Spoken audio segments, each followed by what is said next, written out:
All right, so it looks like we're closing in on 6 o'clock. We're going to give everybody another minute or two to log in and make sure that we get our live stream started. We're excited that you're all here and we're looking forward to learning a lot with you.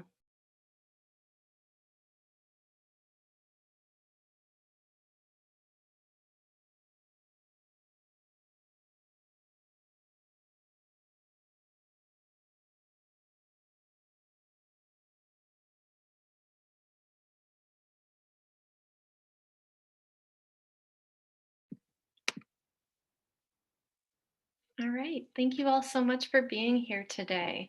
Today is the third of Accountability for Dearborn's Data Town Halls. And we're going to be looking at data received from the Dearborn Police Department. Today, we're looking at citations. In our last data town hall, we looked at calls to service, and in our next data town hall, we'll be looking at arrests. When it comes to citations, what we're really going to be focusing on is the way that citations are used to penalize poverty. We're going to be talking about the sundown hypothesis, and we're also going to be talking about mutual aid alternatives to strengthen our communities rather than punish our neighbors. This presentation is a collaboration between Accountability for Dearborn and the Detroit Justice Center. And we are just thrilled that you're here. So let's go ahead and get started. Our speakers today, I'm going to start even though I'm second on the slide. My name is Beth, and I am a third generation Dearborn resident. And I really came to this with the intention of understanding my community, especially considering how deeply my family's roots run here. My grandparents were born in territory that was later incorporated into Dearborn. So my family goes back to the beginning of Dearborn. And what that means is I have both a deep love of Dearborn, but also a lot to unpack when it comes to my relationship and my understanding of this community and our collective communities. And so that this process of coming to understand Dearborn and coming to appreciate Dearborn has really meant unpacking what I believe about Dearborn and coming to a new understanding. In my life outside of Accountability for Dearborn, I'm a researcher. So I really intended to approach these presentations and this space from a place of curiosity and a place of understanding. So hello, nice to meet you all. My pronouns are she, hers, and I'm very excited to be learning in community with you. And I will pass it over to Alexandria. Hello, my name is Alexandria. My pronouns are she, her, and hers. And I work in Dearborn. I am a behavior therapist and also an activist. I come to this work because I want to see Dearborn do better. And I want Dearborn to be fair for everyone. And I will pass it over to Priscilla. Hello, good evening, everybody. My name is Priscilla and my pronouns are she and her. I live in Dearborn and I'm also an educator here. And this work is really meaningful to me because I want to connect with people on reimagining and building a future for Dearborn and everybody who interacts with Dearborn that is just and equitable and inclusive. And I will pass it over to Jeff. Hi, everyone. My name is Jeff Leonard. I am an attorney at an organization called the Detroit Justice Center. I come to this work because for a while, the Detroit Justice Center has been representing low-income people, mostly low-income Black Detroiters, in suburban district courts in and around fines and fees issues. So representing people who have been charged usually with a crime of poverty. We're going to talk about that later, I think, and then have been sentenced to pay money that they can't afford to pay.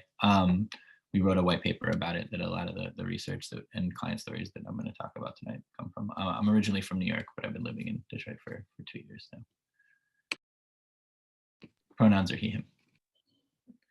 Awesome, thank you so much. So we're actually going to start by doing a little housekeeping, setting some expectations. So we have non-negotiables in every one of the spaces that Accountability for Dearborn creates. The first non-negotiable, the definition of non-negotiable, or the idea of non-negotiable, is that these items are never up for debate. They're not up for discussion. So racism exists, and it exists in many forms.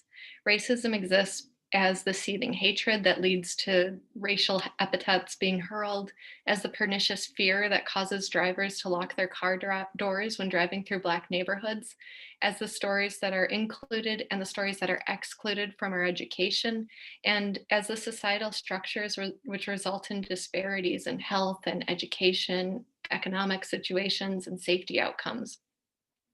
These types of racism are interconnected, and they can operate independently from one another. There is no requirement of the seething hatred form of racism in order for the systemic forms of racism to exist. They're pervasive in our lives and in our cultures. Anti-Black racism in particular has leaked into every aspect of every culture on the planet. Next is that lived experiences are valid. So historically, the lived experiences of marginalized groups have been left out of the dominant narrative. So this means that we don't always have a framework to understand where somebody is coming from. In coming together to learn from one another, we must learn to uphold lived experiences as valid and reliable and honest. And then finally, impact matters more than intent. So while someone's intentions may be good, or the intentions of a policy may be good or neutral, those intentions aren't what harm people. It's the impact of that policy. It's the impact of the actions that somebody takes that results in harm. So meaning well doesn't mean nearly as much as doing well. And then finally, we reject the racist explanation that racially disparate outcomes are the natural result of fair practices. The lie of white supremacy is that it just makes sense that white people come out on top, that when white people are coming out on top, that means that things are set up fairly. This lie prevents us from interrogating the systems that result in inequities. We need to let go of this lie in order to understand the origins of disparities and begin to heal. So today we're going to be talking about a lot of racial disparities that show Black people are being disproportionately harmed by the Dearborn Police Department.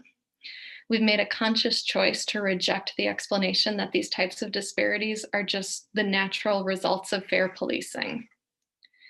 By rejecting this explanation that these disparities are inevitable, we're left with the explanation that racial disparities are the result of unfair practices, and it's time to start to interrogate that unfairness.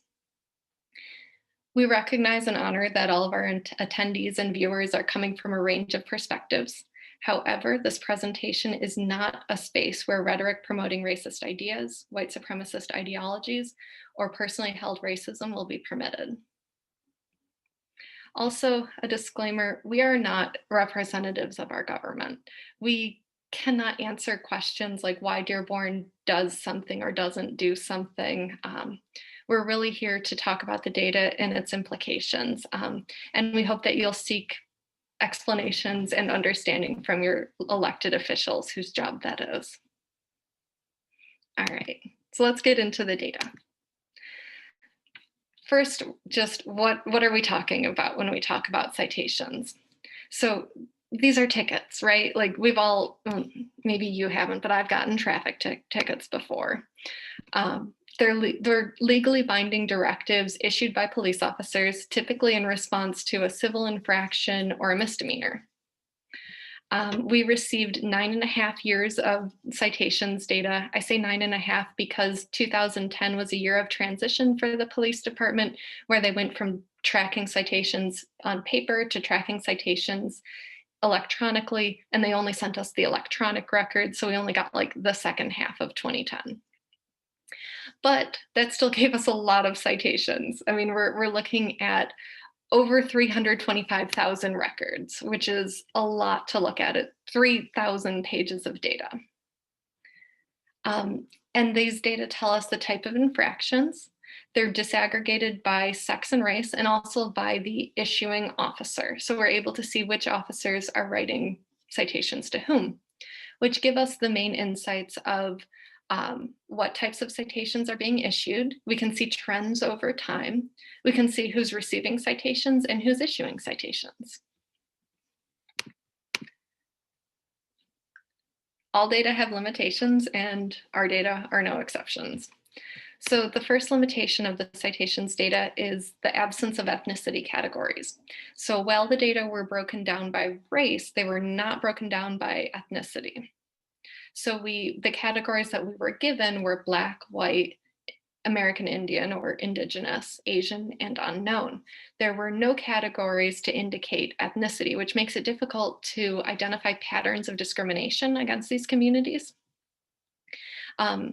As far as we know, Latinx individuals and Arab Americans are lumped into the white category unless they are an Afro-Latino or a Black Arab person. We also saw that there was a strong presence and then corresponding disappearance of the unknown race category. So in the earlier years of data, we see about a third of citations are being issued to people marked as of unknown race. Between 2015 and 2017, this drops off pretty precipitously. And we see that unknown race represents 10 to 15% of the citations from there on out. And this drop may indicate the standardization of non-Black Arabs being categorized in the white category as opposed to being listed as unknown race. And then the third limitation, and we're going to get deeper into this, is we noticed that the parking data had been duplicated. So every single citation, every single parking citation was listed twice. Once as if written to a white person of unknown sex, and a second time as if written to a person of unknown race and unknown sex. And this really confounded our analysis of it. So we ended up making the decision to omit the parking data. The duplication was really inflating the representation of parking data. And frankly, the fact that these data had been so perfectly duplicated indicated that there was some form of corruption in the data. We don't have access to the systems that report these data. So we really couldn't diagnose what had happened. All that we could say is this has happened. So this does result in our reported numbers being a little bit different than the numbers that the police department reports. You can choose, honestly, either reporting of the numbers because they're both shocking. They're both egregious. Even the more conservative police department estimates require explanation and require accountability and require answering.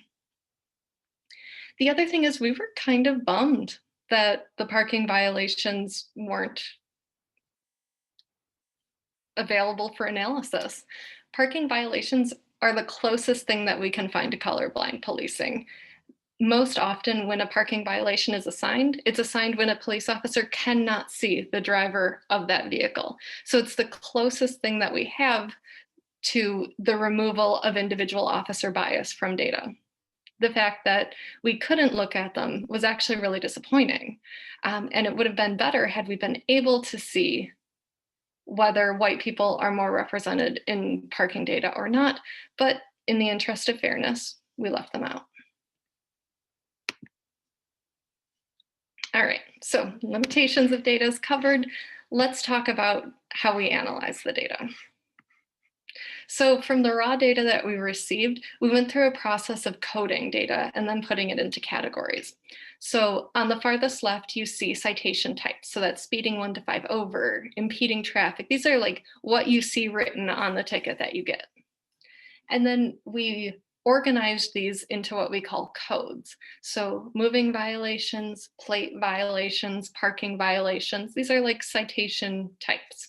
And then those get organized into broader categories. So moving violations and plate violations are both types of traffic enforcement. So through this whole process of sorting and resorting, we also came to look at the characteristics of the categories and codes.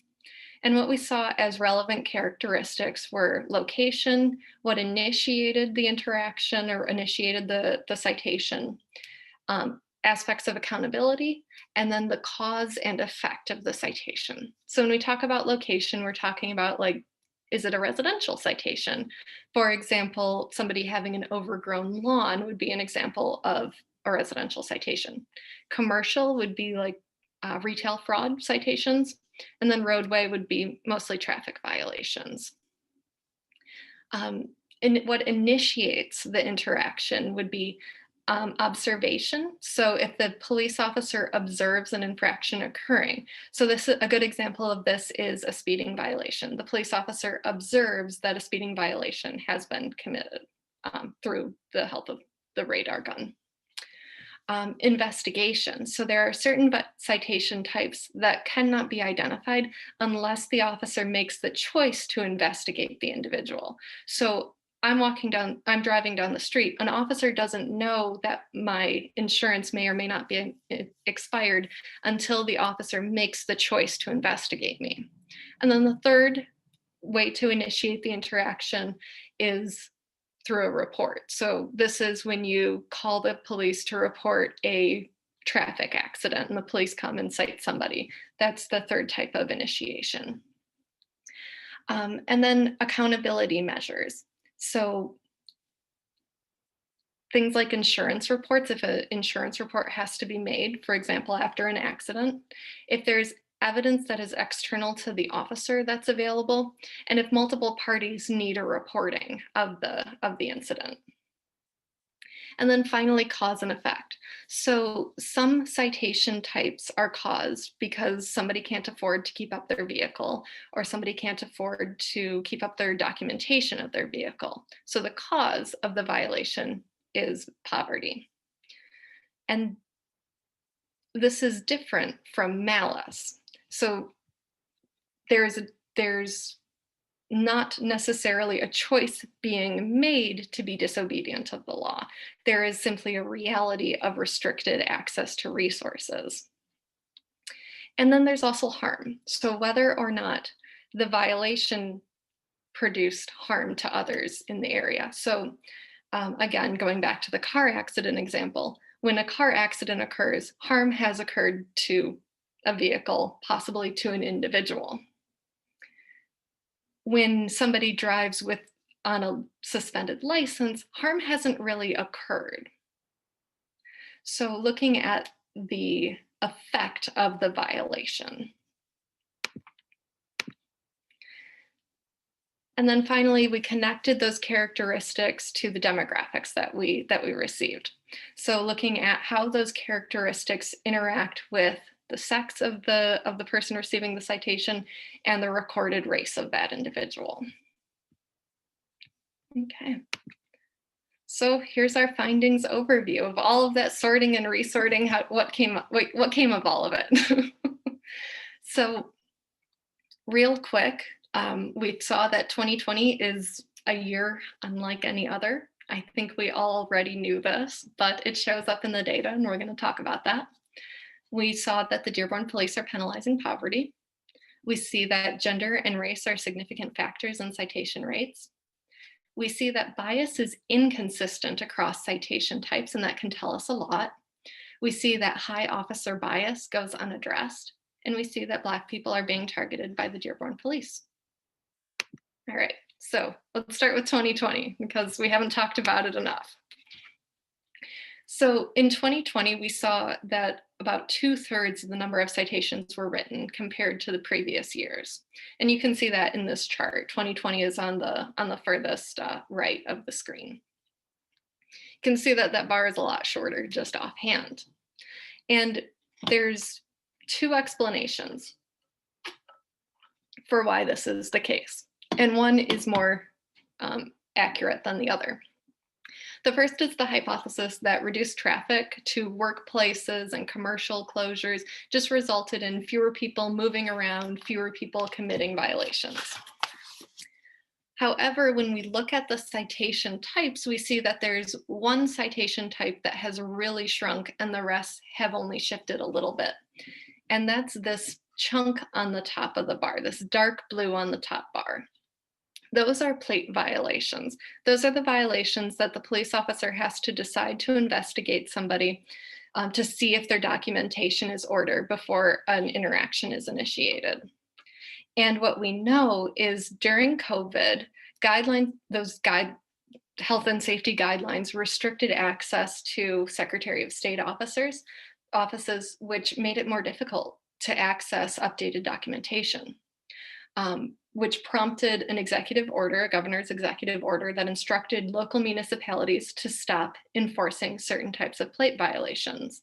So you see this dark blue bar gets cut in half because the police are instructed to stop enforcing that.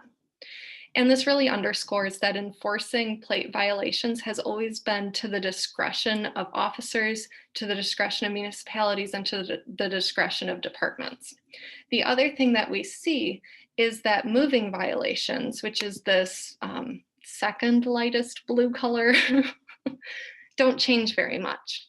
So we don't see unsafe driving ticking up because I guess drivers are suddenly more emboldened to drive without insurance or something.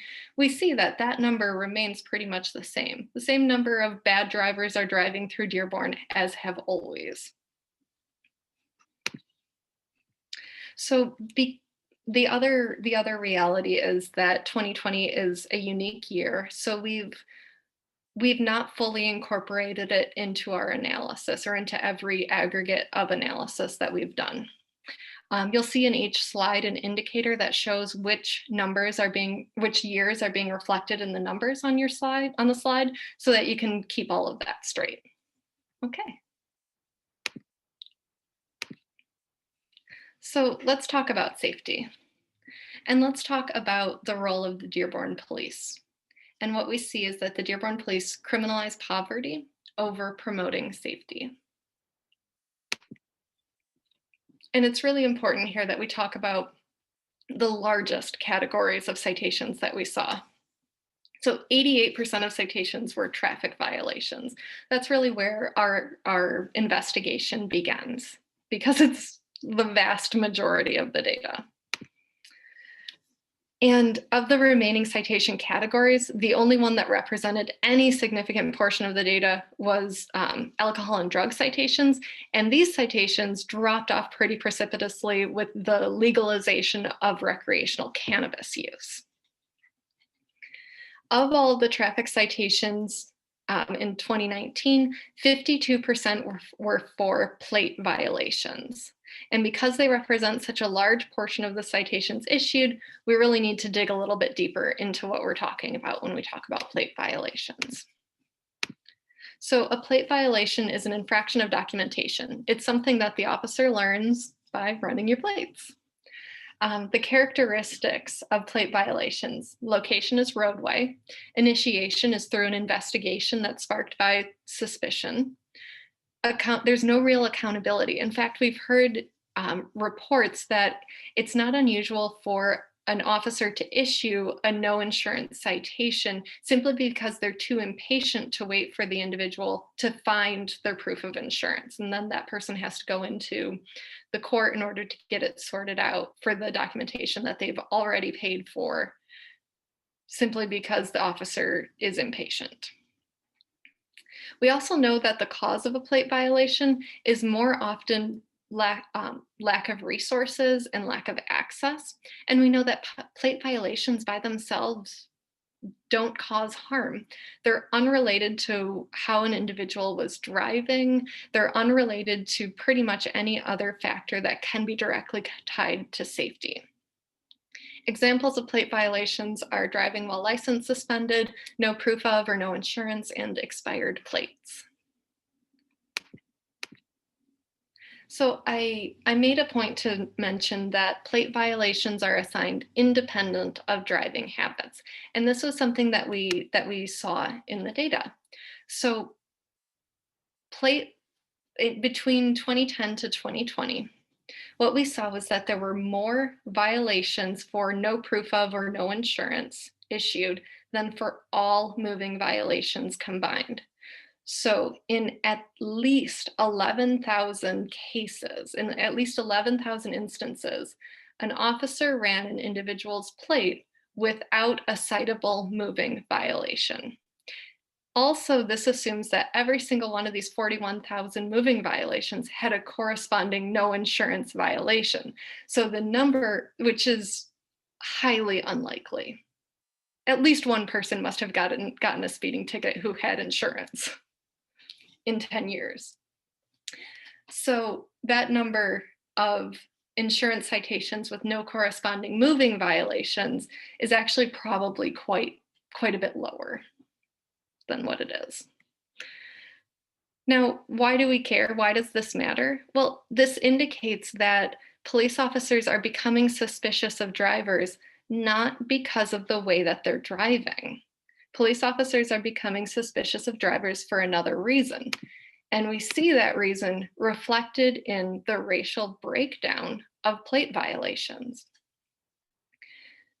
Plate violations are assigned based on officer discretion and based off of really poverty and lack of access. And that is what leads to this high rate of racial bias that we see in plate violations.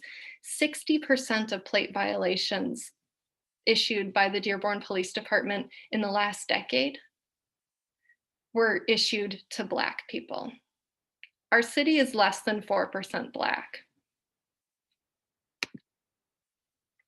Looking specifically at driving while license suspended, which is a particularly high stakes citation type, we see that this is issued, that 73% of the people who were issued driving while license suspended were Black. 73%, 3/4.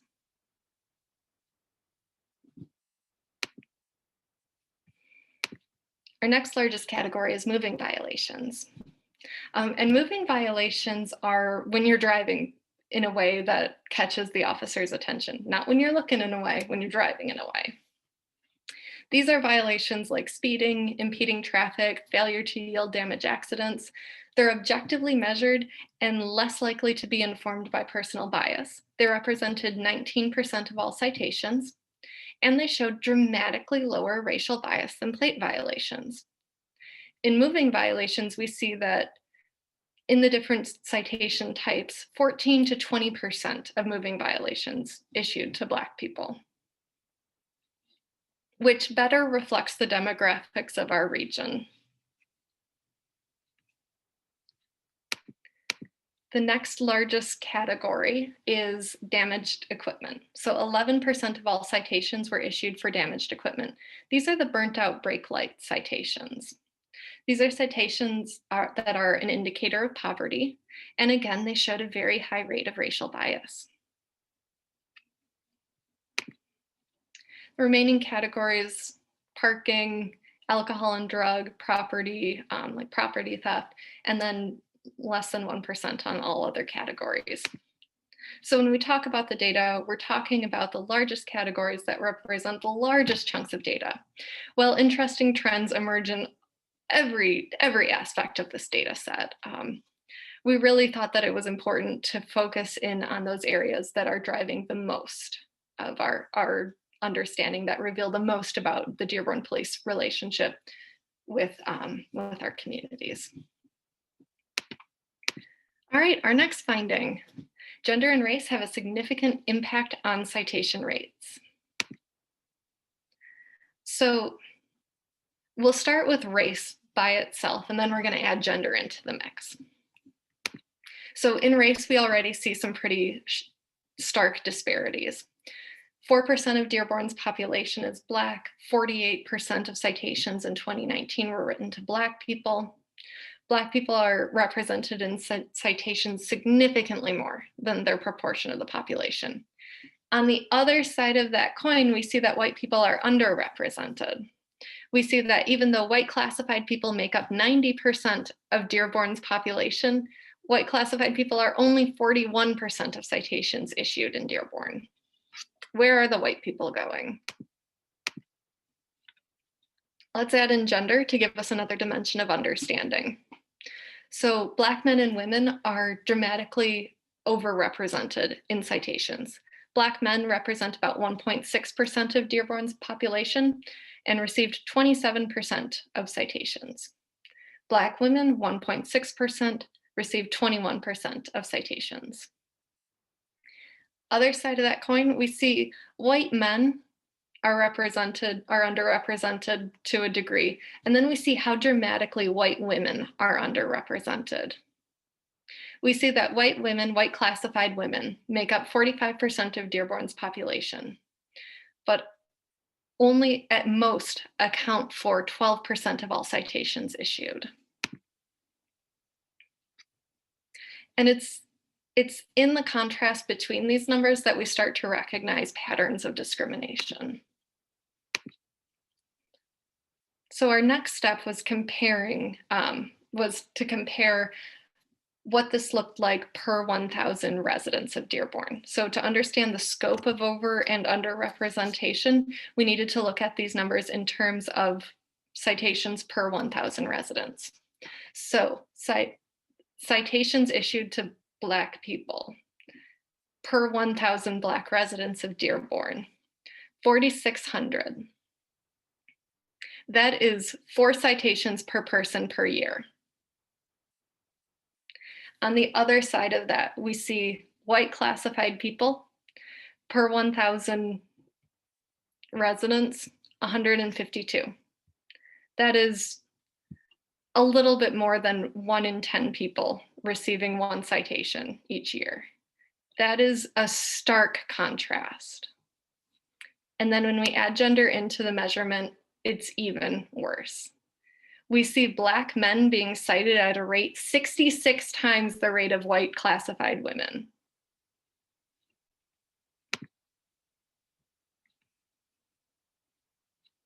It's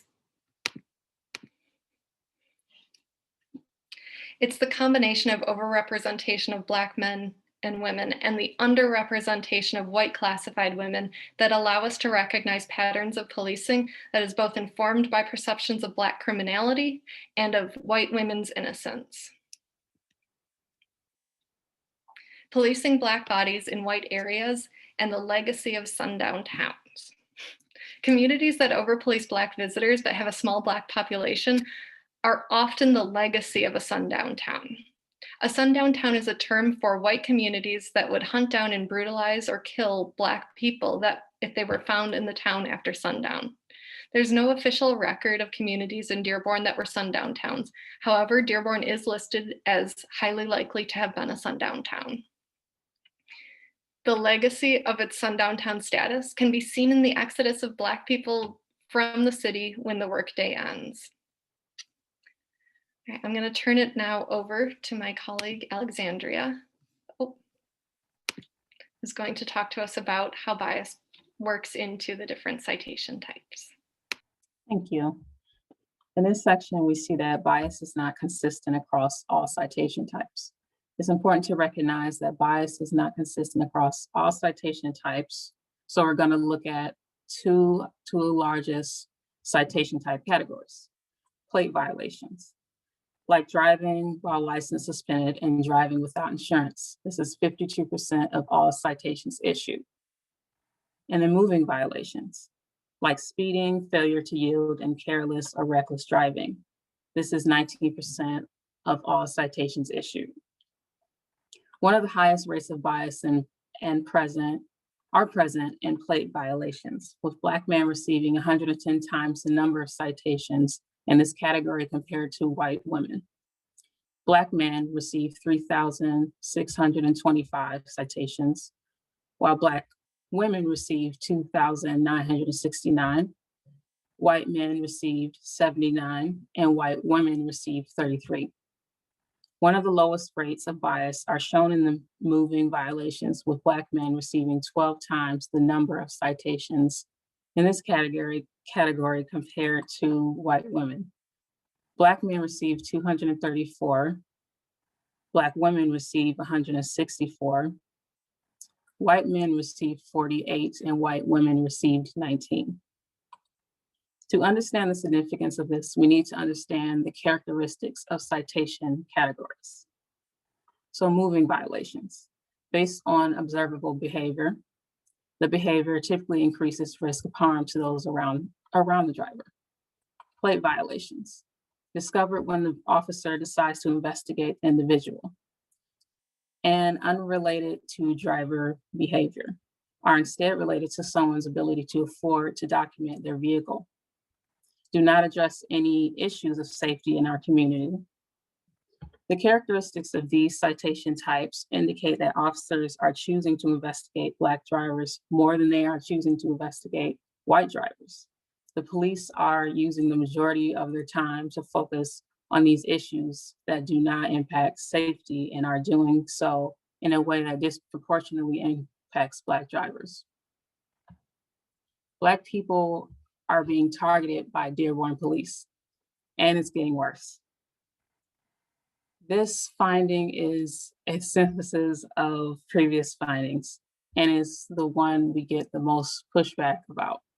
While the disproportionate presentation of Black people in the citation data is indisputable, we hear often that the results of Dearborn's shared border with Detroit, the Blackest city in the country.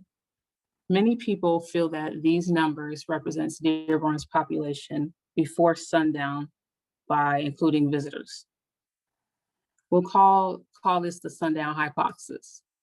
And it's basically the idea that Dearborn's population demographics shift significantly during daytime due to people coming into Dearborn to work, shop, recreate, and pass through.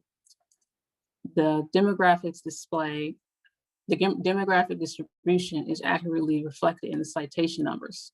Basically, the sundown hypothesis assumes that Dearborn's daytime population is dramatically different than Dearborn's sundown population, and the citation numbers are an accurate reflection of this difference. When we put the sundown hypothesis to the test against the data we receive, we see that it doesn't quite hold up under scrutiny. First, there's the sheer scale of what would need to occur daily to Dearborn population to shift in order for Black people to go from comprising 4% of the population to 48% of the population. In order for the number to be reflective of the daytime racial makeup of Dearborn, that would require that over 80,000 Black people come into Dearborn daily with no corresponding increase to white people, that approximately 40,000 Black people enter Dearborn and 40,000 white people exit Dearborn. When we look at the number further broken down by race and gender, we are confronted by a second problem, that cases of the missing white classified woman. While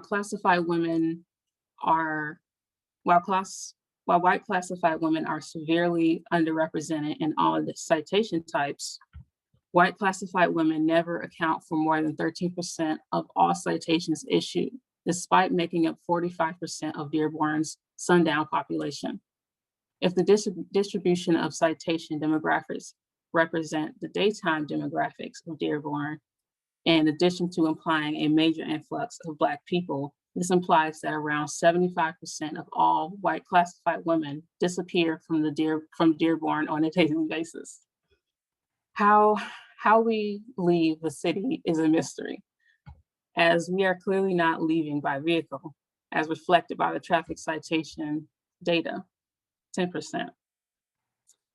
The racial disparity is not consistent across all citation types and is reduced significantly when external accountability measures are present, when officers are called into a situation versus pursuing someone based on subjective suspicion, or when there's physical or recorded evidence available, versus when the officer's observation is the only evidence. If the citations are an accurate representation of the daytime demographics of Dearborn, then the demographics across all citation types should be approximately the same.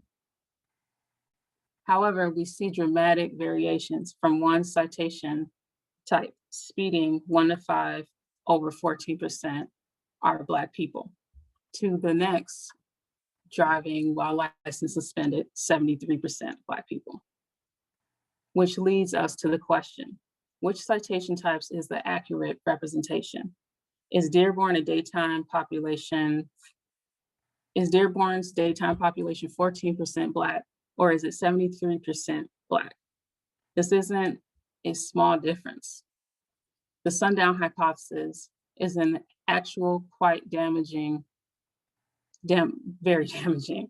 It creates a scenario where we ignore a series of issues of discrimination in policing and allows us to create a false narrative where the consequences of Dearborn's anti-Blackness aren't fully reckoned with.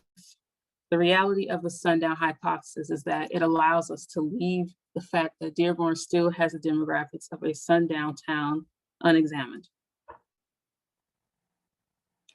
In this next session, we'll see from the data, we were able to identify 3 factors that influence the level of bias in citations: location, accountability, and reasons for officer involvement.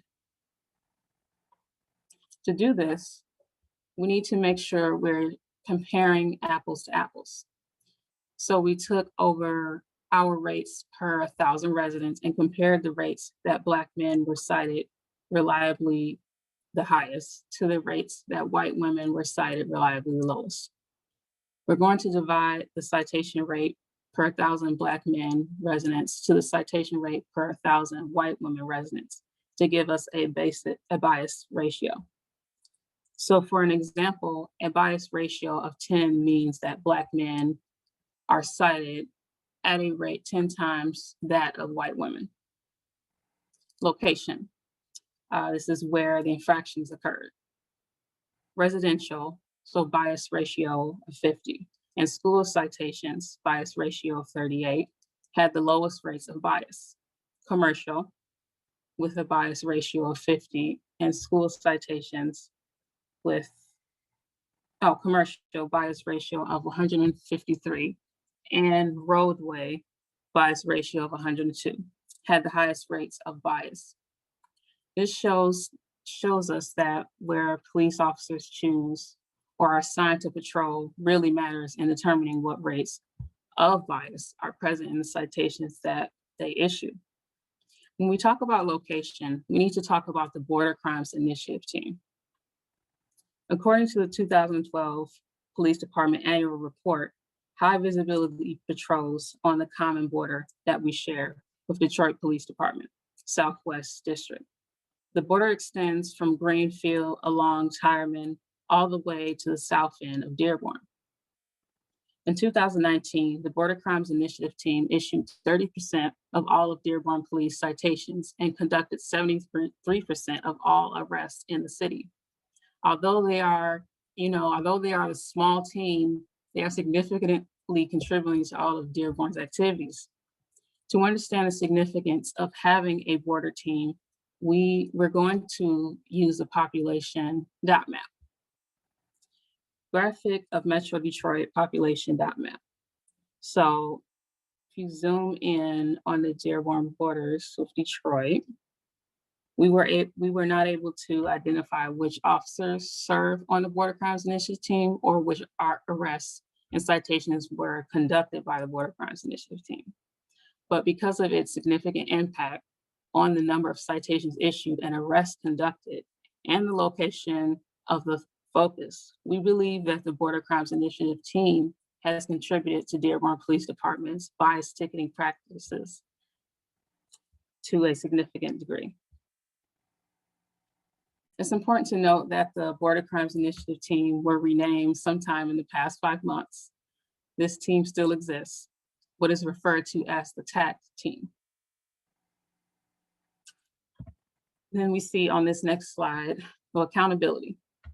Traffic citations were an accident report generated and presumably submitted for one or both individuals to make an insurance claim, showed significantly lower bias rating, 108, than those that do not have a report. And this is 999. Officer involvement. We identified 3 ways in which officers are brought into situations. The officer observes an infraction. A report of an infraction is made to an officer. or an officer investigates a subject in order to determine that the infraction has occurred. Infractions that can only be learned about by an officer's choosing to investigate a subject in order to identify if a violation has occurred show that the highest rates of bias ratio of 87, and reported bias ratio of 1, and observed bias ratio of 2 were dramatically lower. As you might suspect, these factors interact. The highest rates of bias are seen in the commercial setting, for example, Fairlane Mall, the Sundown, the, the downtown shopping district, and large stores where officers conducted an investigation to determine if an infraction occurred. So 136, and then roadway violations, where officers conducted an infraction investigation and made no insurance report. So the lowest rates of bias are for residential located infractions, where officers are called into the situation. Infractions in schools that occur are called into the situation. Roadway incidents that are reported and an insurance claim is filed. The interactive nature of these factors inform our suggestions. Impacted accountability measures for all citation types. Record all officer initiated interactions with civilians, including those that do not result in citations or arrests. These records must include demographic information of the individual who has been interfered with, the reason for the interaction, and the outcomes of the interaction. Required demonstrable evidence of an infraction whenever possible. If evidence is not available, the officer must indicate why it is not being provided. Remove civil traffic enforcement from policing. We deserve an agency responsible for civil, non-violent enforcement that is not also responsible for the enforcement of criminal laws. Reason for the officer involvement. The Dearborn Police use traffic stops as a pretext to conduct street investigations to identify if someone has previously been criminalized by the criminal legal system. It encourages police discrimination. Officers are encouraged to pull people over they perceive are most likely to have previously had interactions with the criminal legal system, rather than those people who are driving most dangerously. Having officers patrol roadways is a significant factor in racial bias and citations. The location on the roadway that officers are stationed at really has an impact here. The Dearborn Police Department operates at a time patrols roadways along the border that Dearborn shares with Detroit. By choosing to patrol the border, Dearborn Police has chosen to engage in a very racist, colorblind system. In this next section, you see that another reason to remove civil traffic enforcement from the purview of police safety. It is a conflict of interest. Training and enforcement. To have the police responsible for both civil traffic enforcement and criminal legal enforcement. Police officers use routine traffic stops as a pretext to identify people who have previously gotten caught up in the criminal legal system.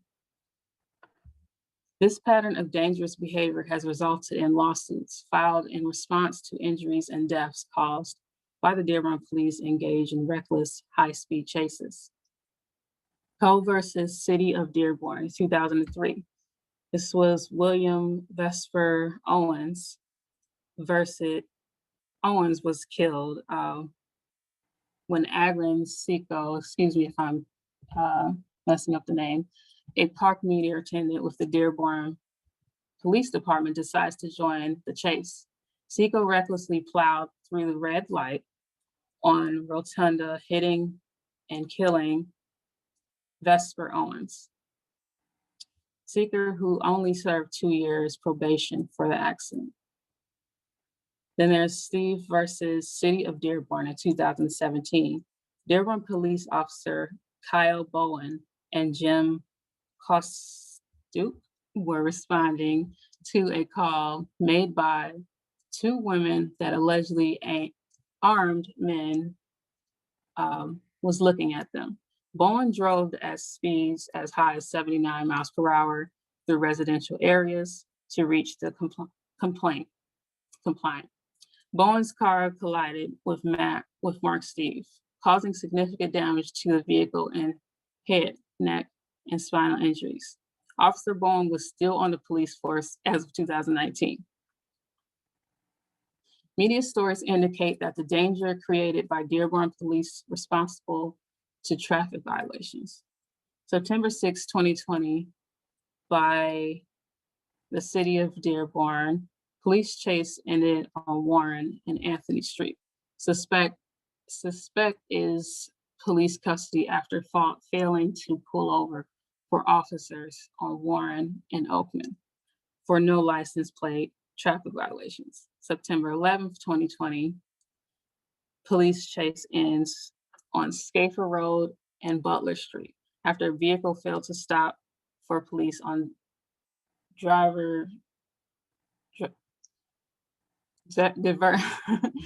diversely and Orchard, sending police unit on a chase across the city. The vehicle ran multiple stop signs while traveling at high speeds exceeding 60 miles per hour in residential areas. October 12th, 2020, police chase ends after a vehicle failed to stop for police near Oakman and Warren. Accompanying the post is a video of a rolled over vehicle. February 14th, 2021, early Valentine's morning, police chase ends with 1 in custody. Police chase ring video captures a police chase involving Dearborn police. The chase ends with a male suspect in custody after being blocked by the patrol cars. The suspect failed to stop for Dearborn police during a traffic stop.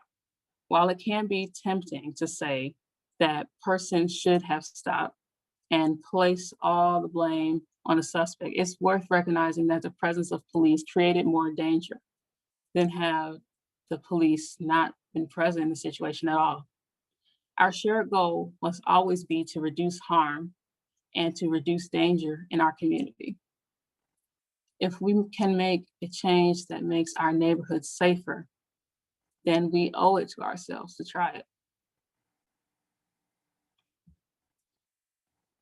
So in this next section, talk about individual officer bias and how it's varied.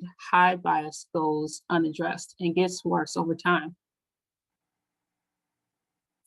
Oftentimes, when we hear these stories and stories of extreme officer bias, we're tempted to fall back onto the old adage, a few bad apples. The citation data provides us with an opportunity to look for bad apples and see if the racial disparities are the result of a few bad apples, or if it's something more pervasive than 1 or 2 bad officers.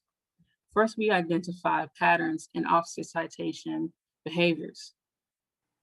We found a few different profile types. To conduct this analysis, we looked at the officers who had been on the force for at least 5 years and who had issued at least 100 citations annually for the last 5 years. This allowed us to see how officer behaviors changed over time and allowed us to focus in on those officers who are driving the bulk of citation trends. In total of the 200 officers who we received data on, 38 officers met these criteria. We looked to officers' bias ratios, so comparing the ratio of citations written per 1,000 Black residents to the rate of citations written per 1,000 white women residents. For comparison, the aggregate bias ratio each year was in 2015, 59, 2016, 62, in 2017, 59, 2018, 54, 2019, 67. We plotted officers across two axes: magnitude of bias and direction of bias. Direction, increasing, remaining the same, and declining. Magnitude, high, average, and low. The combination of these factors gives us a total of 9 profiles. Below average, declining over time, is 8 officers. Below average, increasing over time, 10 officers. And the average declining over time is 1 officer, while the average increasing over time was 4 officers. And then for above average, declining over time was 6 officers. Above average, increasing over time was 9 officers. From the analysis, we see that more officers are increasing over time than are decreasing. In setting the bar at department average, this does not imply that officers who are below average show low rates of bias. No bias would be indicated by a ratio of 1, which would indicate that officers cite white women at the same rate as Black men. Each numeral above 1 indicates a multiplicative increase in the rate that Black men are cited compared to white women. A score of 10 would indicate that an officer cites Black men at a rate 10 times the rate that they cite white women based on each group's proportion of the population. It's important to note that the lowest ratio we found was 12, meaning that officers cited Black men at a rate of 12 times that of white women when compared to their share of Dearborn's population. While there are a number of officers who might be considered particularly bad apples, above average and constantly increasing, from this analysis, we see that the whole system encourages over-policing of Black people. All long-term officers issue citations at a rate far above that of the population. Officer bias is more likely to increase than decrease over time. And we see that bias goes unaddressed year after year. If a set of volunteers can find these trends in a few months, there's no reason why the department should have missed them. There's no reason why this should still be continuing.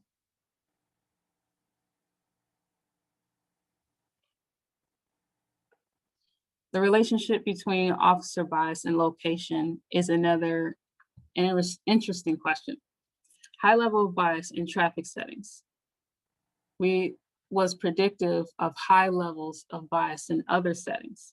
Other factorial relationships were not predictive. An officer could have high residential bias but low traffic bias, or high commercial bias but low residential and traffic bias. All officers with high levels of traffic bias also demonstrate high levels of residential and commercial bias. Officers with high residential bias did not necessarily demonstrate high levels of commercial and traffic bias. Officers with high commercial bias did not necessarily demonstrate high levels of traffic and residential bias. Basically, if an officer shows high levels of bias in traffic stops, they're going to show high levels of bias across the board. Again, we see that the argument for shifting traffic enforcement away from the police.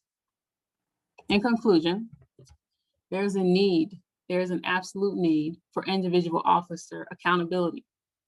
Officers who demonstrate consistently high levels of bias in all citations issued should be held accountable for the harm that they are doing.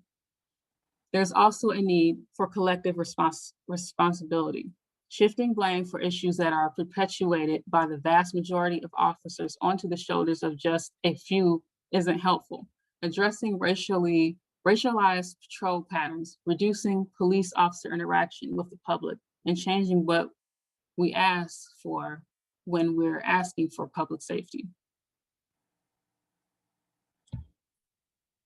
And I'm just gonna, for this next part, I'm gonna quote something from the project Implicit. But there is not yet enough research to say for sure that implicit bias can be reduced, let alone eliminated. Therefore, we encourage people not to focus on strategies for reducing bias, but to focus instead on strategies that deny implicit bias and change to operate. And now I will pass it over to Beth. Thank you so much, Alexandria.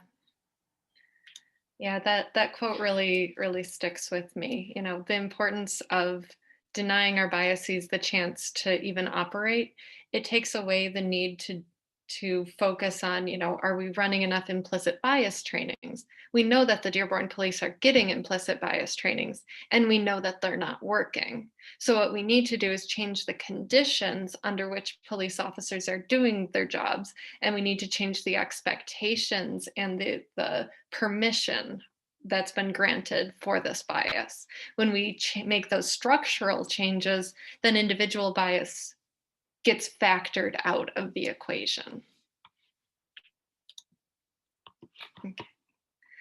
So yeah, let's take a look at the cost of citations. So we know that police use of force is the mechanism of violence against Black and impoverished communities that gets the most airtime. We also need to look at the economic violence that's being committed against these communities and against individuals. The overpolicing of poor and Black communities results in wealth being drained from communities that are already disenfranchised through the use of fines and forfeitures. So not every citation type had a corresponding cost associated with it. Oftentimes citation costs are determined at police officer discretion or by the judge or by other factors. But some of them did have a set amount factored into them. So we're only looking at those citation types that have a set amount applied. And what we looked at is how much overall was cited from individuals. And then we took a look at how much was received from Black people compared to how much is received from white people. And we see again that Black people are overrepresented in fines and forfeitures. And we see that this results in wealth being drained from our Black neighbors. So we see over the 10-year period that Black people were fined $9.5 million of just set amounts. This does not include amounts that are of a variable discretion. But at the very least, 9.5 million. Had Black people been fined at a rate commensurate with their rate of the population, this number would have been closer to 1.3 million. So we see over $8 million being drained from Black communities over and above what could have been. And then it's important that we take a look at the types of citations that these fines are being applied for. So of the total citations, we're looking at about $31 million of set amounts. Traffic citations accounted for pretty much all of that. Traffic citations were 30.9 million of 31 million. Plate violations were 14 million. Moving violations were 6 million. And equipment violations were 4.1 million thereabout. And then every other citation type is dramatically smaller. And what we see is that there are citation types that indicate poverty or are exacerbated by poverty. So plate violations, great example of a violation type that is an indicator of poverty. If somebody can't afford to document their vehicle, then they're more likely to get a plate violation. Equipment violations, so those broken tail lights, and drug use, which is also exacerbated by poverty. So we see that 61% of these fines are being levied for reasons of existing poverty. It is a poor tax. So let's take a quick look at where the citation money goes. And really, it's more law enforcement. So most fines collected through citations go to fund the 19th District Court, which has a substantial police force separate from the Dearborn Police Department. When the court is overfunded, as it was in 2020 and 2018, the surplus of that goes back into the city's general fund, which cycles back into the police department because we know that the police department receives the largest proportion of our city's budget.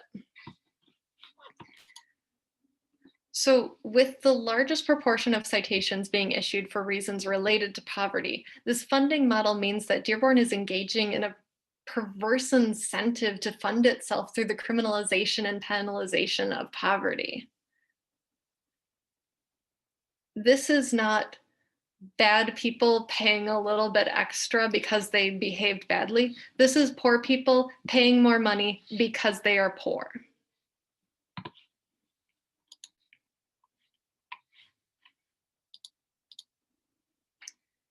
One area that really stood out to us was the broken equipment category, which represented 11% of all citations and $4 million of fines levied.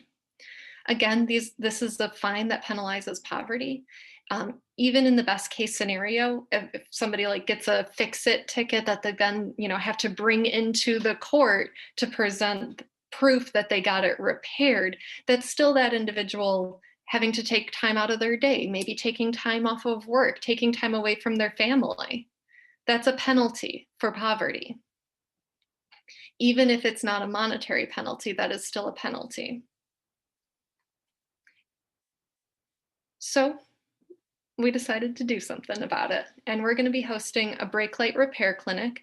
Our goal date is April 17th at the the former snow branch of the library. We're still waiting on final approval from the city council to be able to use the property. The decision is going to be voted on at the February 23rd city council meeting. So I urge you all to reach out to your city council representatives to support this measure. Basically, the brake light repair clinic, we're going to be performing free brake light repairs. We're going to replace people's bulbs for free because it is a safety issue. When you're driving behind someone, you need to know when they've hit their brakes. But it is not an issue that needs to be solved through punishment. It's something that we can address through supporting individuals. Oh, my bad, not there yet. See, because what we're trying to move away from is a punishment model. Policing is a solution of the punishment model. When we only have punishment models, we end up working under the assumption that the only barriers that people experience to participating productively in society are internal, and like it's the willingness to follow the law or motivation to upkeep the car, and that the only way to address or eliminate these internal barriers is through the threat of punishment. So the threat of citation for not replacing brake lights. Departing from the punishment model means recognizing that people experience external, often financial barriers to maintaining their cars. These barriers can be eliminated through making maintenance resources available, and that communities can take care of themselves without violent consequences or punishments. So next, we're going to turn it over to our colleague Jeff from the Detroit Justice Center to speak more about the role of citations in the cycle of poverty, how the cost that may seem small to somebody who's maybe middle class or upper class can really escalate to the point of entrapping someone in the criminal legal system, and the consequences that can have for us. Thanks so much, Beth. And thank you all. Actually, just the data you guys put together is truly amazing, and I think that it's sometimes feels sort of hard to think of what to add after that. But I mentioned this earlier. Sort of, we came to this work at the Detroit Justice Center because we were in Detroit trying to figure out sort of how do we as attorneys step in to sort of protect people from getting caught up in the criminal legal system. It started with us working with returning citizens, so folks getting out of prison, to try and see, okay, like what are the ways in which those people get pulled back into the criminal legal system. And sort of through doing that work, we sort of realized that it's much more pervasive than for just returning citizens, that there's this whole system that sort of, a huge piece of it is the traffic enforcement piece that essentially criminalizes poverty and sort of traps poor people in a cycle of sort of short-term arrests, owing money that they can't afford to pay. And so we started representing people in those cases. So representing people in Detroit who were, it started with who had outstanding warrants for unpaid fines and fees, almost all of them traffic matters. And through that representation, throughout a year of doing that representation, we were able to put together a report on the issue, which I'm going to put a link to in the chat, if that's all right. It's called, that was just the panelists, excuse me. It's called Highway Robbery, and it deals with this exact issue that everyone has been talking about, right? So in doing this representation, we started to see that essentially what was happening, it's sort of our thesis of the report, and I think this is what's so beautiful about the data that, I mean, it's beautiful in a deeply disturbing way, but the data that Accountability for Dearborn has put together is it is the super hard data behind a lot of what we were seeing representing people in court. And this data is, I think this has been talked about probably at prior presentations, but this data is really hard to come by. So when we were putting together this report, we did reach out to municipalities. We did try and find this data, and it just doesn't exist. The few places that it does exist, it's been from groups like Accountability for Dearborn fighting super hard to get cities to just release stuff that you'd think would be publicly available, right? Like what is the racial makeup of traffic stops? Like you'd think cities would want that to be public, but of course they don't because of exactly what it shows. So just to I think what we talk about a lot in Highway Robbery is sort of a way to understand how this works is the sort of case study of driving, what we call driving while poor, like the crime of driving while poor. And the way that works is it typically starts with some kind of equipment violation or some issue that relates to poverty. I think sorry, before I go into that, I think it's everything that we've talked about sort of, or has been talked about already, jives with our understanding of this as being a thing that is happening because of a phenomenon that is happening, like because of a sort of an intersection between laws that criminalize poverty, that we're going to talk about with the driving while poor, sort of extreme racial bias in policing, and the way those two, and then third, a huge financial incentive to police for profit, right? And to fund district courts and fund police departments and fund cities off of revenue that's gotten through the courts. So those three things work together to create an enormous racial disparity, because if you're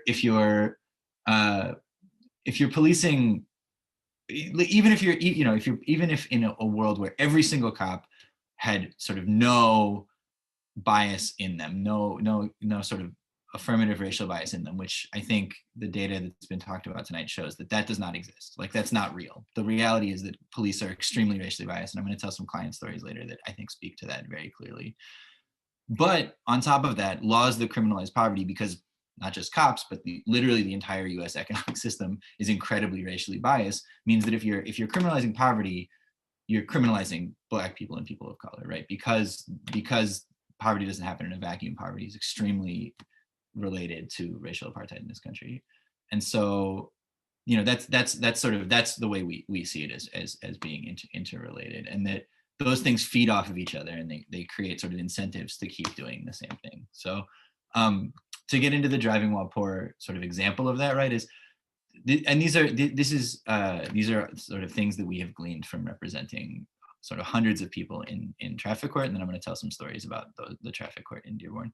So these are some examples on the slide of some of the offenses that you can get charged, that you can get ticketed for, right? Like similar to a speeding ticket where the cop just gives you a citation and says you have to pay this in 14 days or contest it in 14 days, or you get a default judgment against you. You just have to do it. And they're things like this. We also see them for these other things that they're not quite. And I think they go to the racial bias piece. They're things like having an obstructed rear view. So we see people get pulled over for having an air freshener hanging from their rear view, which practically speaking is ridiculous, right? Lots of people have this. And we I think it's been interesting to be at DJC and have sort of classes of white law students come through our organization and work on these cases. And every single time somebody goes, holy shit, that's illegal. I do that all the time. And it's like, they've never been pulled over for it. They never have experienced any kind of policing for it. And that's, I think, so it's both I think that the sort of initial police contact that we see is both a combination of these offenses that criminalize poverty and then the racial disparity. So we can go to the next slide. And so the thing about driving while poor and getting a ticket for something that is related to poverty, like let's say you've got a brake light that you can't afford to fix, the penalty for that is that you pay money. So you couldn't afford to pay the brake light in the first place. You get a ticket that you can't afford to pay. And in Detroit and in the Metro Detroit area, you sort of have to drive, right? So there's no alternative. You have something wrong with your car. You get it. You're worried about getting a ticket, but you have to drive. 60% of Detroiters, 60% of working Detroiters actually work outside of Detroit. There's not good public transit, so you have to drive. And then if you get a ticket and you can't afford to pay it, Michigan is is one of the many states actually in this country that if you don't pay a ticket, your license is immediately suspended. It's suspended indefinitely until you pay off that ticket. The fine goes up because you're charged a late fee. You're charged the fee for the fact that your license was suspended. Usually a warrant is issued for your arrest because you didn't pay.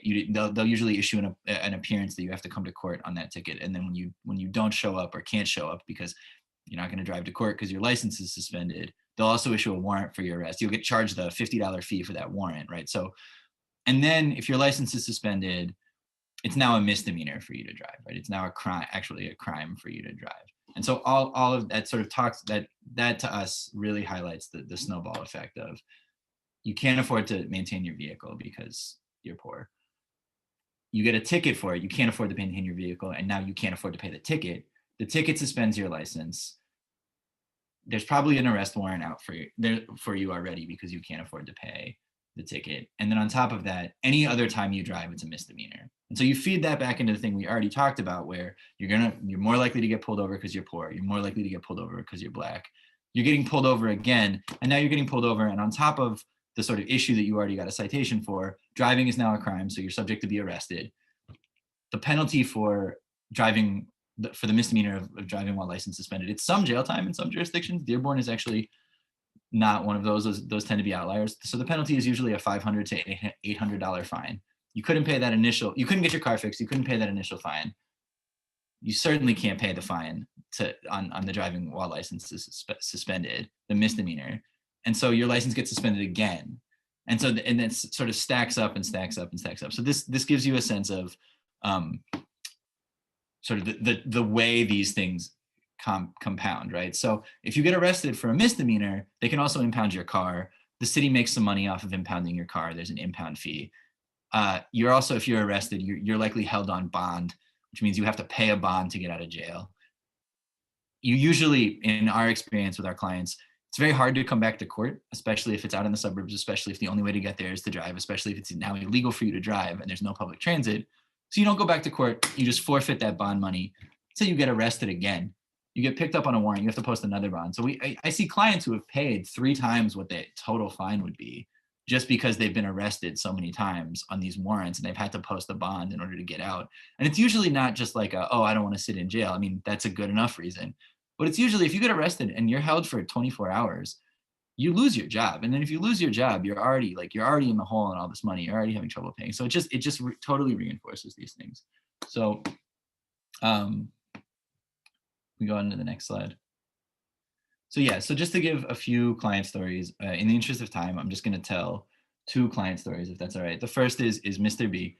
So this is a client who, oh no, I literally just closed the tab that had his story in it. So give me just 1 second to reopen it.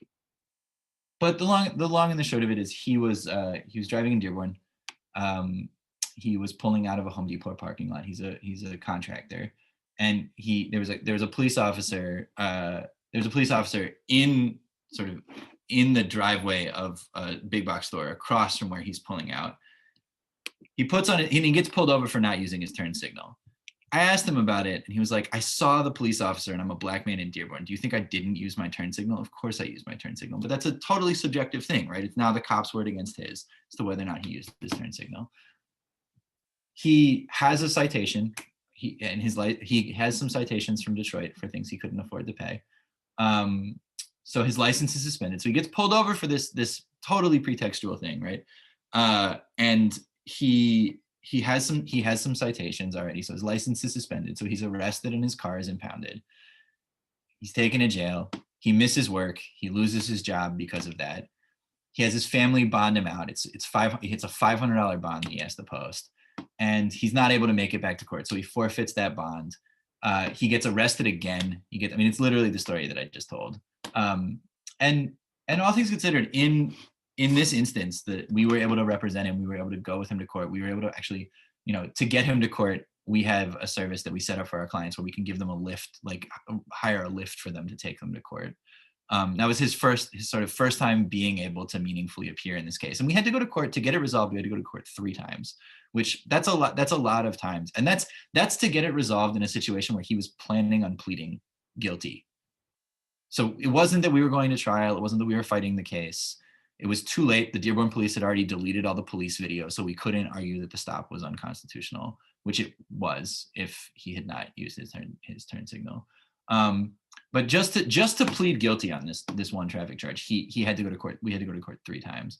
And in this case, there's a pretty decent judge in Dearborn who actually let him get that $500 that he had already lost in bond money credited toward his fines and fees. And so he only ended up having to pay like $45 on top of that $500 that he had already paid.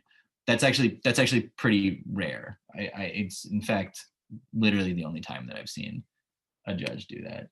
And give me 1 second. So then the other story is the story of Mrs. S. So Mrs. S is somebody who her license is suspended because she's got numerous tickets for equipment violations. And a similar thing happened. She was driving in Dearborn. She got pulled over. She got pulled over for an issue with her plate. So they followed her, ran her plate, saw that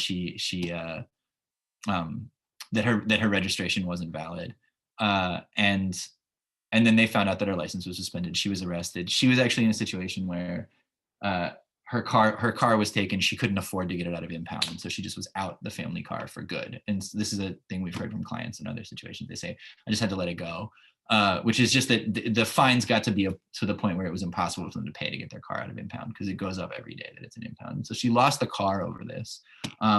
And it's important to note that she has a ton of suspensions, and none of them are for moving violations. They're all for these equipment violations, and it put her in a hole where it ended with her in jail. Family had to pay bail money, and she lost their car, and her license is still suspended. And actually, I realized, sorry, the last person I want to Miss M's story. There's a bunch to that. The one thing I wanted to flag for her is we were able to get police video. So since for a lot of our clients, the police destroy police video every 90 days as a way to save data space, but also as a way to make sure that these things aren't looked at. And in Miss M's case, she actually got pulled over in Dearborn sort of right after we started representing her. So we were able to get the police video, and she was pulled over according to the police report, she was pulled over because they ran her plate and she didn't have insurance. We watched the police video and they didn't run her plate. She just drove by. They saw she was black. They followed her and immediately pulled her over, right? And so I think that's another thing to think about with these things, where it's really easy after the fact. If you pull someone over just for no reason and let them go, whatever, if they don't have anything on them. But if you pull them over and you see that they have no insurance, you can then post hoc say, oh yeah, I pulled them over because I ran their plate and they didn't have insurance. And it's essentially, who's going to challenge you? The judge is never going to believe the person. The person doesn't have insurance. So it's already sort of the thing that they've been charged with is there. So it gives police a really strong incentive to sort of do what they want and then justify it afterward. And it allows for it both allows for the racial bias, and then if you're a cop, I'm not the only person who knows that America has produced a disproportionate amount of Black poverty, right? And so cops know that too, and so cops they're incentivized to pull over Black people disproportionately because they know that Black people, especially Black people commuting into Detroit or into Dearborn from Detroit, will be poorer than Dearborn residents, and so they can think to themselves like, oh, this is likely to lead me to get to write a ticket. Yeah, so I think that's where I'll leave it. Oh no, sorry, that's not where I'll leave it. So the last thing just we want to note is that these are legally, right? There's absolutely no reason for this to happen other than every city decides that this is what they're going to do, right? So these laws, they're on the books, but there's absolutely no reason that the police could not just stop enforcing them, right? The Dearborn police could just make a decision that these are not laws that benefit public safety. They're a waste of public resources, and they're incredibly oppressive, and they could just stop enforcing them. Again, driving on a suspended license, like I think to go back to the driving while poor thing and to talk about public safety, getting your license suspended, like people, when they hear that, they think, oh, keeping drunk drivers or unsafe drivers off the road. That's not actually the case. If you're a drunk driver, you actually get something called a revoked license, and then you can very quickly get a limited or a restricted license, which allows you to drive to treatment, to court, to work. There's no such thing. There's nothing like that for people who have their license suspended just because they're poor. And so we're actually punishing people who are poor way harsher than we are people who are sort of something that would be more of a consensus public safety thing, right? People who are drunk driving. And our explanation for this probably doesn't surprise people. It's that middle-class white people drink and drive because addiction affects middle-class white people too. And so that leads people to sort of humanize and treat those people as though the issue is something beyond them, as opposed to just personal failure, as Beth was talking about. The other thing that we would point to it in terms of ways that cities can stop doing this, right? They could, the city attorneys could stop prosecuting minor offenses, right? So even if the police did ticket somebody with driving on a suspended license, the city could choose to drop all of those charges. I mean, they could literally tomorrow decide we are dropping all of the charges for driving on a suspended license, and all of those issues would go away. All those warrants would go away. No one would have to go to court. And then lastly, I just want to give an example so in Minneapolis, they actually started a thing where instead of issuing tickets for equipment violations, they issued vouchers. So local mechanic shops that would accept these vouchers, and you could go get your car repaired for free.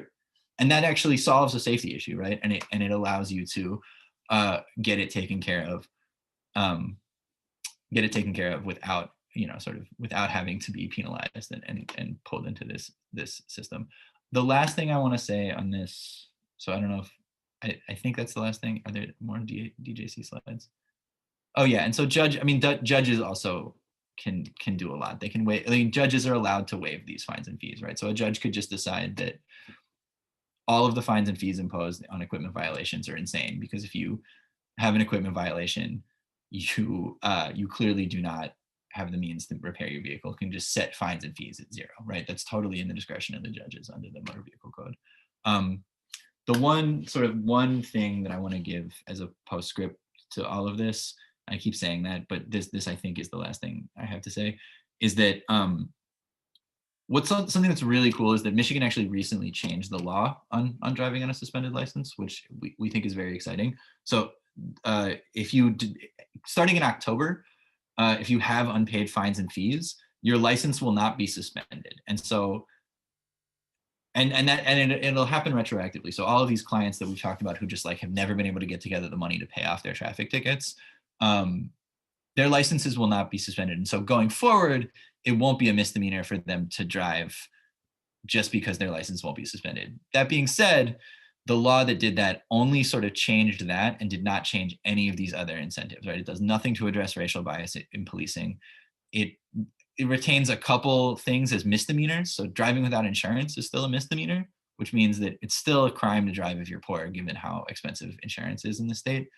And it doesn't do anything to change the fact that, and I think there's another presentation that's going to happen about, if I'm remembering correctly, about the courts, but the way the courts are structured such that courts have a huge incentive to pull in, and cities have a huge incentive to pull in a huge amount of money. So none of that was done. So I think what I think it's going to be very interesting to see starting in October how what people get charged with changes, because I can imagine DWLS is probably going to go away as a major charge, but and registration, which is now not a misdemeanor, is going to go away. But I think you're going to see a huge spike in driving without insurance misdemeanor charges, because there's a huge incentive for police and courts and cities to keep pulling people into this system, and they're going to look for solutions to the loss of that revenue.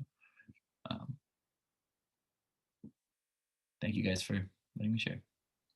Thank you so much, Jeff. And I want to let everybody know, I know that we have you scheduled through 7:30 and it is 7:29. So we do still have more presentation to go through. We are recording. We're going to be posting the recordings. So if you have to move on with your night, we totally understand. We hope you'll stick with us, and we hope that you'll review the presentation afterwards if you're not able to. So just a quick little note there. We are going to keep moving forward because we really see a lot of value in sharing this information with all of you. All right, so we talked so Jeff talked quite a bit about the ways that police and policing criminalize poorness and criminalize Blackness as it intersects with poverty. We want to talk about some of the other ways that marginalized identities are criminalized and penalized through our policing systems, and talk about it in terms of this alliance between policing and white supremacy. So we see trans identities are criminalized and penalized because we see that life-affirming and life-saving treatments are intentionally restricted, and that possession of these necessary medications without a prescription is considered a criminal act that can result in citations, arrests, fines, and jail time. The act of existing while trans is criminalized. Blackness, just as a quick example, and Blackness and non-Christian identities, we see being criminalized through fireworks laws, actually. So in Michigan, fireworks are legal at the state level, with local municipalities empowered to restrict their use to specified holidays, or able to restrict their use except for unspecified holidays. So this list that cannot be restricted includes the 4th of July, but it does not include Juneteenth. So considering that the 4th of July is a holiday to celebrate the establishment of a nation founded on indigenous genocide and the forced labor of Black people, we can describe this as a white holiday, as a white supremacist holiday. Using fireworks on this holiday is not automatically criminalized. However, conversely, Juneteenth, which celebrates a milestone in Black liberation, is not on the restricted list, which means that the use of fireworks on this holiday can be automatically criminalized. The same can be said for non-Christians who celebrate with fireworks at different times than government-recognized holidays. So we see Muslims celebrate Eid, and Hindus celebrate Diwali with fireworks. We also see mental illness and disability being criminalized. So the 3 largest psychiatric facilities in the United States are jails. Individuals with psychiatric diseases like schizophrenia and bipolar disorder are 10 times more likely to be in a jail or prison than in a hospital. And then immigration status, simply existing in a space without papers that are only required based on where someone was born, has been criminalized.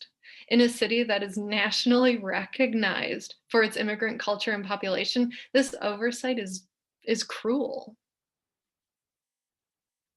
So we see the criminalization of Blackness, of LGBTQ+ identities, disability, non-Christianity as the mechanism through which white supremacy perpetuates itself. And we see that police are the tool that enforce this criminalization. And the alliance between white supremacy and police is more than just like an unfortunate alignment of biases and activities. Policing is the product of white supremacy, and white supremacists have inserted themselves into law enforcement roles intentionally. So we can look back through the history of the United States pre-establishment, post-establishment, antebellum, postbellum, and we see every step along the way that police have been used to police Black bodies in the form of slave patrols, to commit indigenous genocide, and to bust organized labor. We especially see the Hunger March in 1932, where demonstrators during the Great Depression marched from Detroit to the border of Dearborn and were met by fire hoses, by pepper spray, and by bullets. 5 marchers were shot to death because they attempted to organize labor. And their demands included things like ends to racial discrimination in employment at Ford. Their demands included the right to unionize. Their demands included ends to discriminatory practices. And the Dearborn Police, this story really illustrates how private industry leverages its power to weaponize agents of the state to protect its interests over human lives. And this continues today. We see that in 2006, the FBI released a report warning that white supremacist groups were purposefully infiltrating law enforcement agencies, both through the efforts of these organizing groups, as well as through sympathizers within law enforcement that were enabling this. In 2015, the FBI report again warns of active links between white supremacist groups and law enforcement agencies that could compromise and obstruct investigations. And then on January 6th of this year, we see this come to a head when an insurrection at the Capitol was not stopped. And in fact, law enforcement officers opened the doors to white supremacist rioters to our nation's capital. This is nothing new. This is part of a pattern that has always been there. This is part of a reality that has always been part of policing.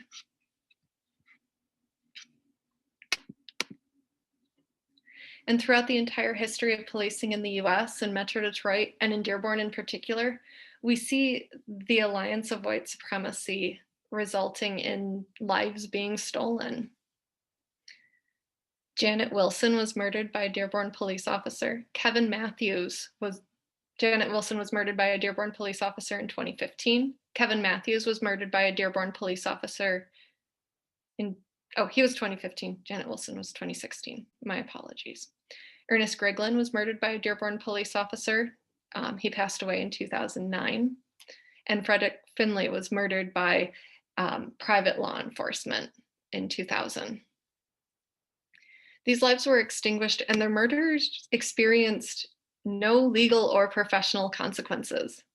Their murders were justified by the narrative that they were necessary to keep us safe from them. The demographics of Dearborn and the demographics of these non-violent human beings speak for themselves of who is considered us and who is considered them.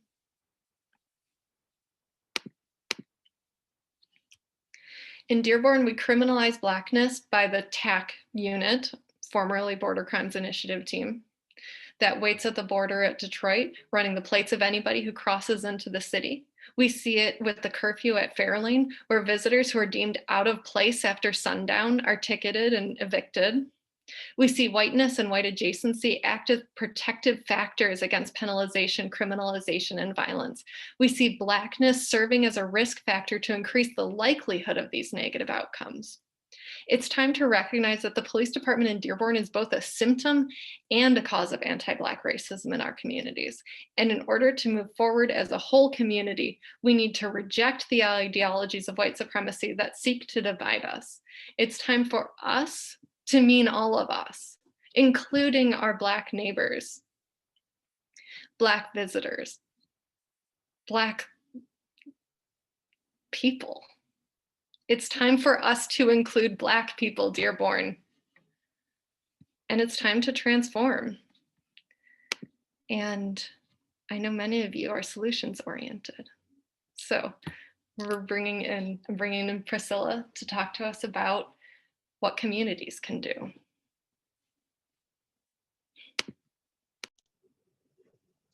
Thank you, Bethany. Will you go to the next slide?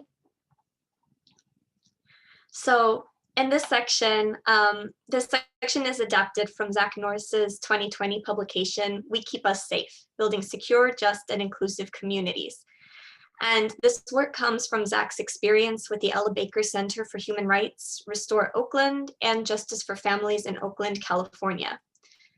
This work promotes the goal of shifting resources away from punishment and towards community building.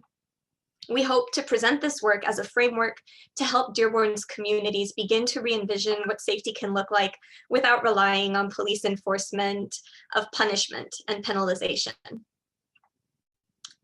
So part of this work is understanding who and what harms us versus what we mobilize resources to protect against. And when we talk about harms, we talk about harm to the individual, harm to relationships, harm to communities. But there is a difference between what is a harm and what is a crime. There's an entire category of offenses that are considered consensual crimes, meaning that there is no victim and no person was harmed. For example, citations issued for consensual sex work or non-driving drug use are a consensual crime. And we also see that many infractions do not correspond to harms, as has been mentioned before. Driving an improperly documented vehicle does not actively harm anyone. 52% of citations issued fall into this category of consensual crime and or no harm caused. The institution of policing, it focuses on punishing individuals who engage in behaviors that have been criminalized rather than on preventing or reconciling harms. Police cannot do much without a crime having been reported, even if a person has been harmed.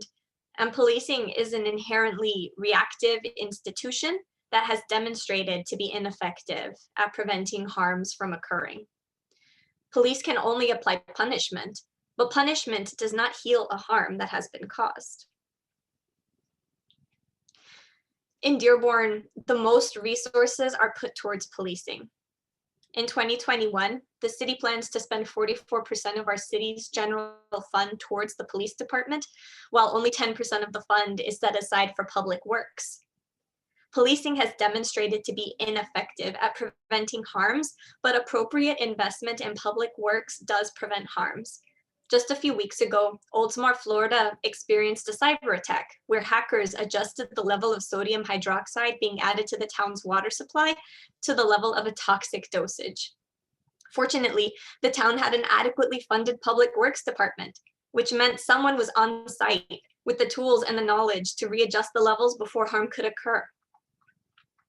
From the Flint water crisis here in Michigan, we see that harm that is caused by defunding public works. We see a human rights crisis, the legacy of which continues to this very day. And we must also recognize that industry regulations prevent harms. Companies are allowed to pollute our air, and any fines incurred from poisoning elementary school children are just a cost worked into their annual budgets. To begin building a secure, just, and inclusive community, we must understand our current framework of fear. A focus on policing is the direct result of how we perceived threats to safety. The institution of policing focuses on identifying behaviors in individuals that have been criminalized and then punishing individuals for these behaviors. It is inadequate at addressing systemic threats to safety. Our reliance on policing as a mechanism of public safety indicates that the only perceived threat to public safety that we make any real investment in preventing is someone coming in and making the decision to harm someone else. And this someone is almost exclusively coded as Black through language like someone from Detroit or a criminal, words that decades of racist rhetoric have trained us to associate with Blackness to the point that it is no longer required to specify that the individual in question is Black. This framework pushes us to fear one another rather than allowing us to band together to create a mutually supportive community of care. But if we can come together to create a community of care, we would no longer depend on a framework of fear and punishment to give us that sense of safety. Instead, care can replace criminalization. The previously mentioned brake light repair clinic that we're planning is an example of choosing community care over criminalization. It's an opportunity for us to divest ourselves from the punishment model and to instead acknowledge that we can help each other overcome the financial barrier of something like a broken taillight. The community can take care of itself without violent consequences or incentives. Another example of care replacing criminalization is the CAHOOTS program in Eugene, Oregon. This is a mobile crisis intervention program that is dispatched through the Eugene Police Fire Ambulance Communication Center, and each team consists of a nurse or EMT and a crisis worker with at least several years of experience in the medical health field. So CAHOOTS workers are not trained in law enforcement. They're trained to provide support and stabilization for a variety of human experiences, including but not limited to substance abuse, housing crises, and mental health crises. Restorative justice can replace punitive justice. We've outlined how courts participate in this system that enforces cycles of poverty and incarceration. And an alternative model to the system is found in Oakland, California, where several organizations are working together to redefine public safety through a lens of restorative justice. Unlike punitive justice, in which the perpetrator of a crime is fined or sequestered in a prison or jail for a given amount of time, restorative justice means actively repairing the harm caused. This might mean bringing together the victim and the wrongdoer to resolve the harm caused. It can mean structured programs to ease the transition from prison back into the community. And community can replace incarceration. We often fear what we don't understand, and that includes the struggles of mental health and substance abuse. Many of us may not know how to recognize the signs of a person experiencing a mental health crisis, let alone ways to advocate for them or to direct them to resources. And learning basic mental health first aid can provide us with the tools to not only disrupt the cycle of incarceration, but also to connect with members of our communities.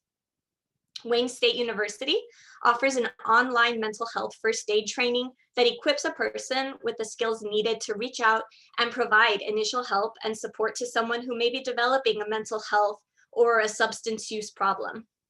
This training can equip community members to care for each other before a situation escalates or invites police intervention. Project Let's Spaces are a model of how community members can come together to promote mental health through peer support. The organization is led by and for folks with lived experience of mental illness, disability, trauma, and neurodivergence. The mission of Project Let's is to build just, responsive, and transformative peer support collectives and community mental health care structures that do not depend on state-sanctioned systems that trap folks in the medical or prison industrial complex. And Project Let's Spaces can take on the form of whatever a community needs, such as support group meetings facilitated by a peer mental health advocate. And these spaces can exist anywhere, such as a library, a coffee shop, or a community center. And when we're reimagining a community of care, access can replace barriers. Rather than maintaining barriers and punishing people who do not overcome them, why not focus resources on removing those barriers? An example of access replacing barriers comes from New York City, where the mayor directed the city to provide free healthcare to 100,000 students in order to provide some relief to working parents. And in New Orleans, the city council has enacted policy change in order to remove a barrier to affordable housing. They unanimously approved a zoning policy requiring that developers provide a specific percentage of affordable units in New Orleans' strongest housing markets.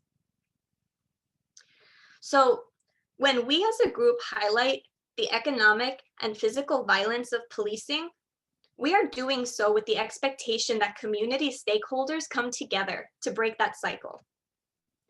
We do not need to continue to depend on a system that has historically enacted lasting harm on people and continues to do so. We can allow ourselves to be creative and to reimagine what a secure, just, and inclusive Dearborn can look like. We can allow ourselves to be inspired by others doing the same work all around the world. Thank you, Priscilla. All right, that comes to the end of our presentation. We'd like to invite you all to attend our March 20th Data Town Hall, where we're going to be talking about arrests and talking about abolition. If you haven't registered, or if you aren't sure if you're registered, check out accountabilityfordearborn.org in order to do so. We'll also be live streaming it again and recording it again. So signing up doesn't mean that you're locked in on that day. It does mean that you will get a link to the recording. Also, we hope that you will join us at our brake light repair clinic if you're interested in helping change out brake lights, if you know somebody who has those skills, if you want to hold signs to bring people in who might need the repairs, or if you just want to support us. April 17th, Snow Branch of the Library, pending approval on Tuesday. So again, thank you all so much. It's been an absolute pleasure being in community with all of you. And I look forward to seeing your faces again soon.